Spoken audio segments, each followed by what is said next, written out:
প্রিয় ছাত্রছাত্রীরা, Bangla honours semester 3 CC6 Kolkata বিশ্ববিদ্যালয়ের সাজেশন নিয়ে চলে এসেছি।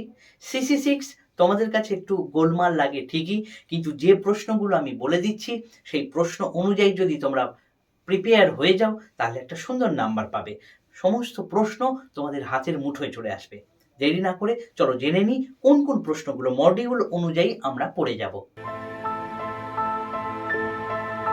মডিউল 1 থেকে প্রথমত যে প্রশ্নটা পড়তেই হবে সেটা হচ্ছে প্রাচীন ভারতীয় আর্য ভাষার বৈশিষ্ট্য, এটা করে যাও।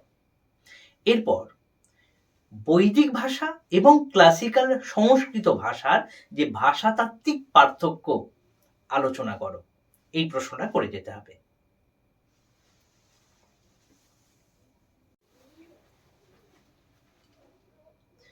3 নম্বর প্রশ্ন, পৃথিবীর ভাষা বংশগুলির নাম কি? তার মধ্যে যে কোনো একটি ভাষা বংশ নিয়ে আলোচনা করো। এক্ষেত্রে তোমাদের বলে রাখি, ইন্দো ইউরোপীয় ভাষা বংশ, এটা একটু বড় করে তোমরা ভালো করে পড়ে যাও, কারণ আলাদাভাবে ইন্দো ইউরোপীয় ভাষা বংশও দিয়ে দিতে পারে, বা বলতে পারে যে পৃথিবীর ভাষা বংশগুলির মধ্যে সব থেকে বড় ভাষা বংশ কোনটি এবং সে সম্পর্কে আলোচনা করো, তাহলে সেই ইন্দো ইউরোপীয়ই লিখতে হবে।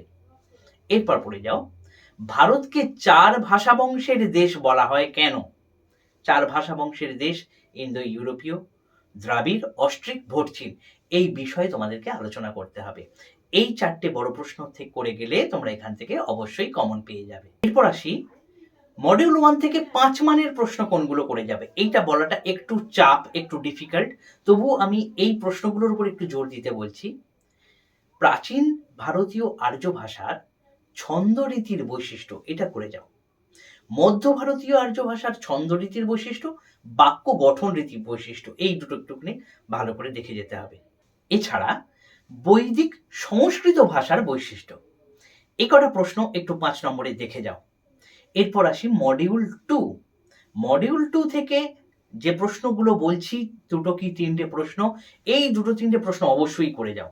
তোমরা অন্যান্য স্যারেদের সাজেশন দেখো, কিন্তু এই প্রশ্নগুলো অবশ্যই করে যাও। তোমাদের মডিউল 2 থেকে যে সমস্ত প্রশ্নগুলো তোমাদেরকে করে যেতেই হবে সেটা হচ্ছে প্রাচীন ভারতীয় আর্য ভাষার কালগত সীমা নির্দেশ করে এর ধ্বনিতাত্ত্বিক বৈশিষ্ট্যগুলি লেখো।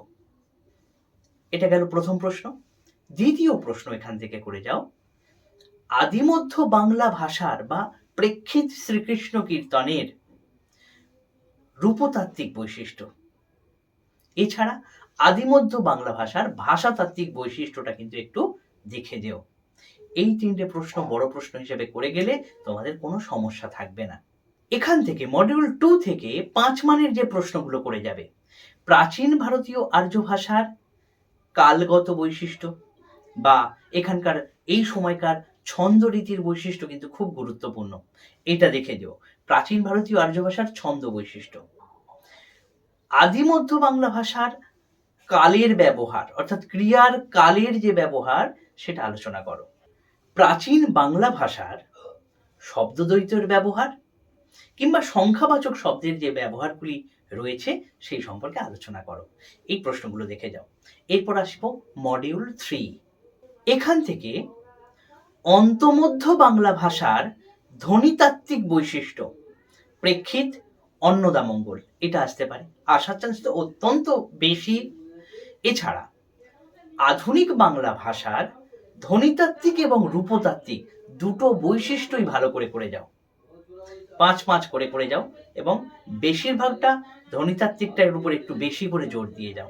এখান থেকে 5 মানের যে প্রশ্নগুলো করবে, অন্তমধ্য বাংলা ভাষায় বিদেশি শব্দের ব্যবহার, অন্তমধ্য বাংলা ভাষায় কাল বা কারকের ব্যবহার, কালের ব্যবহার বা ক্রিয়ার কালের ব্যবহার, কারকের ব্যবহার, অন্তমধ্য বাংলা ভাষা বা আধুনিক বাংলা ভাষায় অভিশ্রুতির ব্যবহার, অপিনিহিটিটা আসার চান্স নেই, কিন্তু অভিশ্রুতিটা আসার চান্স আছে। নাসিক কি ভবন বা নাসিক কি ব্যঞ্জনের যে ব্যবহারগুলো হয়েছে সে সম্পর্কে আলোচনা করো।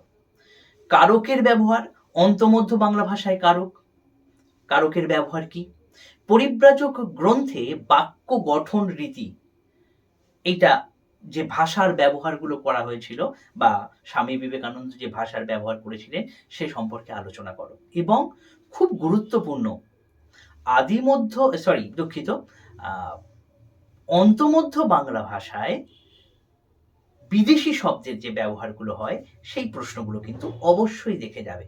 আশা করি আমি ব্যাপারটা তোমাদেরকে বোঝাতে পেরেছি। তোমরা এই অনুযায়ী এই CC6 দেখে যাও, তোমরা সুন্দর একটা নাম্বার পাবে। এই ভিডিওটা এই পর্যন্তই। ধন্যবাদ।